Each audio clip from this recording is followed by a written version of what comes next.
And what's the next topic we have here, guys? Before we call it tweets, it's this one. So this is a topic that our producer Farouk put in here, and he forces us to discuss about this. This is about UFC Africa, guys. So, and still, Three Kings. As you can see, the graphics here is sponsored by Combat Sports, our boy Mayowa, who is not here. So, Three Kings, Francis Ngannou tweeted, "Let's go, my brother. Hashtag UFC 263 Stylebender." And then we still have 3 African champions, and we still haven't had UFC Africa. So, the thing is, this is not me, this is Farouk, our producer, asking me to tell Dana White that we want UFC Africa this year, and we want our African champions to defend the title on African soil. Yagi, sorry, I'm too used to speaking to Yagi. Demola, what's your take about UFC Africa? When do you see UFC Africa happening? And do you actually think UFC, they actually do care about putting an African card, or they are just yarning dust? Okay, so last year in one of the press conferences, Dana White clearly stated that he wanted to do a UFC card in Africa sometime in 2022. Mm-hmm. But you would agree with me when you listen to Dana White in recent time, even when he's asked questions about places and Europe, places in the US, mm-hmm. Even in Oceania, right? Mm-hmm. He's always saying, "I don't know. We'll see about that."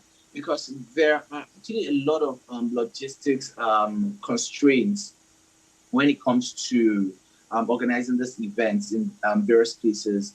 No thanks to the COVID-19 pandemic that has actually ravaged the world. So if if all other things were being equal, actually, we would have actually seen that commitment towards hosting card a fight night in mm-hmm. or probably a pay-per-view event in Africa. But to be honest, I do not see that happening this year any longer. I probably see that happening in 2023 because there is actually a plan in motion already, I believe, from the UFC. Okay. Demola, hold that for. We have 2 African Americans here. I think KOB and Grand Swing. Yes, indeed. Obviously, it cannot be filled with just African fighters. Literally, Kamaru Usman is American. He's African American as well. He just happens to be born in Nigeria. So we have Sadiq Yusuf too. Sadiq Yusuf is Nigerian. He was born in Nigeria, but he's African American. There is Rafion Stotts. There is Shilobo. There are a few African fighters that were actually born in Africa, but they are African Americans, and we have love for our African American brothers as well. Because in our show we actually had Dewey Cooper, and we spoke to length about the heritage Africa and all of that, and representing and all of that. So yeah, UFC Africa would definitely have loads of. If you would ask me who I would want. The fight I would want to be on that card, let's say maybe an African champion is defending his title, right? Honestly, what I wanted badly was Kamaru Usman defending against Kobe Covington the second fight in Nigeria. Dude, that would actually be a sellout. Dude, you know that Kobe Covington in Brazil, that time that he went, it's like Brazil is a filthy dump and all of that. Dude. If that guy tries that in Nigeria, yo. And imagine, he said they were vegetarians. Yeah, imagine the crowd reaction for Kamaru Usman, because Kamaru Usman now, his legacy, pound for pound number one of the greatest welterweights ever, one of the greatest UFC fighters ever. What he does not have is him walking into an arena and the whole crowd unanimously cheer for him. He's always getting boos, right? He's always getting. He doesn't have that star power that easy. Listen. I give you an example. When GSP, what made GSP a star was the back-to-back cards that UFC were doing in Canada for him, and that guy GSP was worshipped in Canada. You see that unanimous globe, everybody in the arena like check that feel that you are a star. I give you an example. GSP in Canada. Uh, what's this guy's name? Khabib Nurmagomedov in Abu Dhabi, right? Darren Till in Liverpool. Yaounde. Darren Till in Liverpool. There's Yaounde in Brazil. Yeah. Wait, Darren Till in Liverpool. When they start singing Sweet Carolina, remember the time that they took Conor McGregor back to Ireland when the whole place went bananas. Even down under here in Australia and New Zealand, when they do the cards there, you see those moments make these guys become like take the next step into like immortality when it comes to like the greats of UFC. So that I feel like Kamaru Usman does not have that yet. He does not have that moment that he was. I think if UFC Africa is not a thing before he retires, I think he probably should do one of those Abu Dhabi cards with fans in there because of his name Usman. Him being a Muslim, they'll probably cheer him and we would see, oh yeah, Kamaru Usman is a global star now. You get me? So I think that's what he doesn't have. But sadly enough, my opinion, the UFC has been talking about UFC Africa. Recently, in this previous press conference that just happened last night, I think that guy from MMA Junkie was kind of pushing the UFC Africa agenda to Dana, and Dana was just covering the question. Covering the question, and he ended up with saying, I just spoke to a politician from Bahamas and they want us to go to Bahamas. I'm like, dude, what does that have to do with UFC Africa? Can you just give us something that we can go with? And yeah, I think Kamaru Usman will probably retire before UFC Africa. The only maybe not. Mind you, you can see that Kamaru Usman is actually coming home a lot in recent time, and then he has been having a lot of stakeholder meetings. He's met with a couple of governors, and I think he's met with representatives of the presidency. So something definitely is in motion. So he himself, he knows this thing, right? And then if he can get the government buy-in. Okay. Demola, hold that thought. I'll get back to you. Let me just revisit our live chat here. In Kobe ain't coming to the Grand Swig said Kobe ain't coming to the motherland when I suggested Kobe and Kamaru Usman in Lagos. The assist master said he'll get mobbed. Lol, Kobe in Nigeria, nah, he would declare himself king of Africa in the build-up. Dude, the build-up would be crazy if it actually did happen. And then Kobe can fight here except he breaks his character. Yeah, he would have to take the antics a bit down. And Grand Swig said, knowing the UFC, they will probably put Americans versus Africans, the whole card, Francis Ngannou versus Jones as the headliner. So I think, remember Ali, Muhammad Ali in Zaire?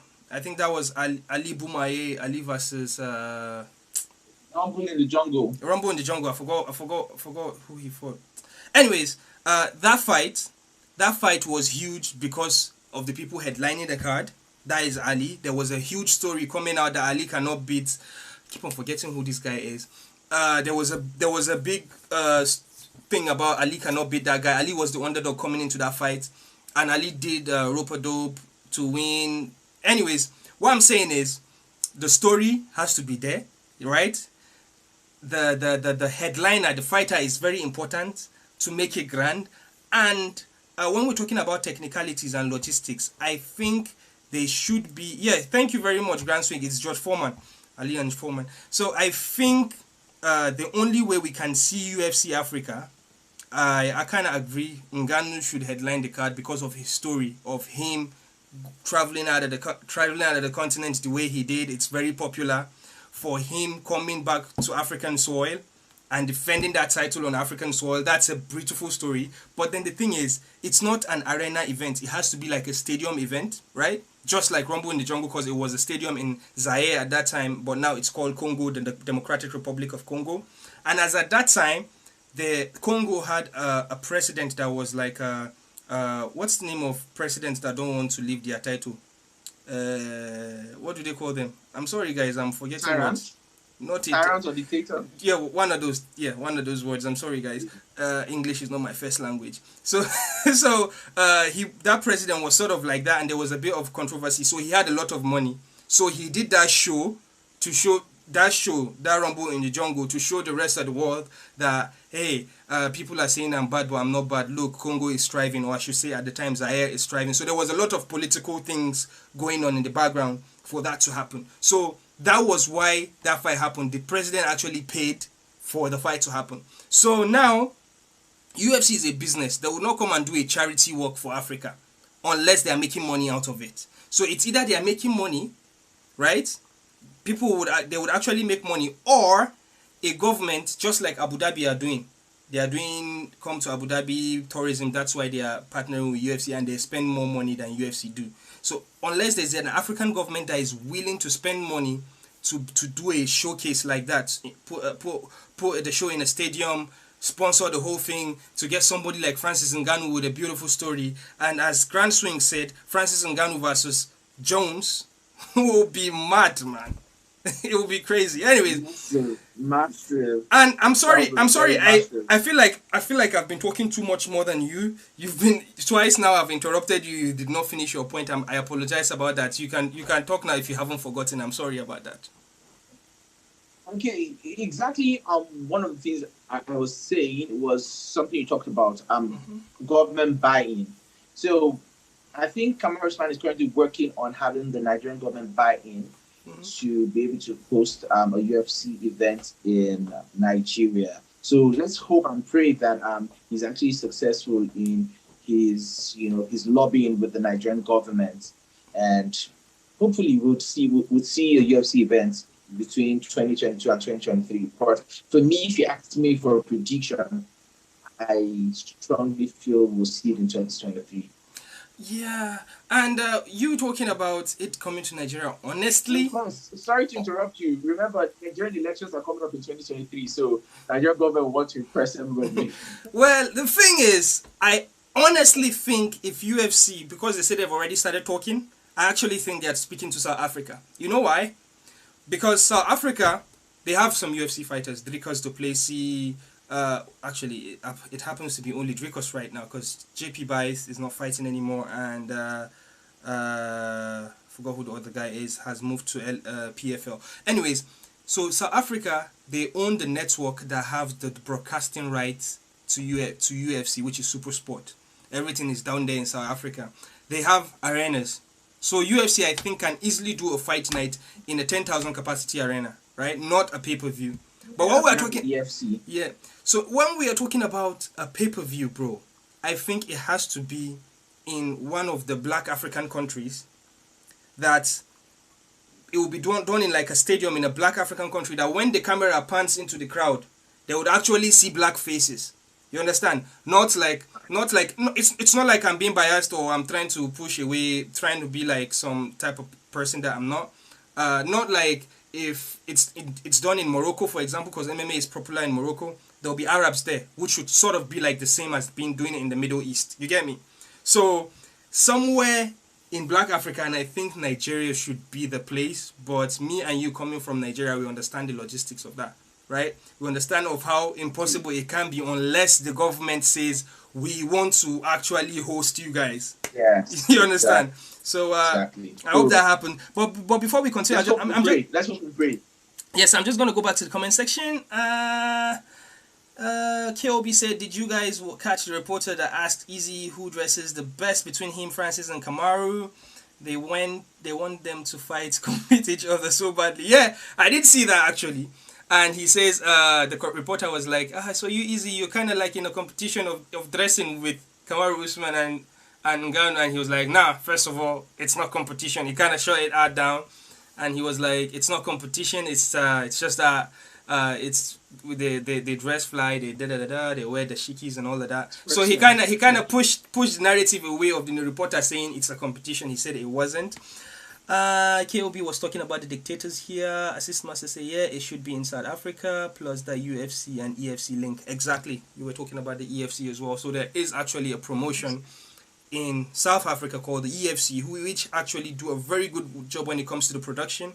Their setups, they have everything. They have everything set up there beautifully. It could easily pass as a UFC event. So yeah, that could work. And also, as I was mentioning, the what is it called? The Super Sport, the broadcasters of UFC in Africa, Super Sport are there. So UFC would not have to carry their vans and their cameras down there. So I think I've taken enough of your time, and it's been fun having you guys, man, in the comment section, from KOB to Assist Master to Grand Swing. I'm missing one person. I think he has left. Tumbo Soon Oyenuga. Thank you so much for you guys sticking with us.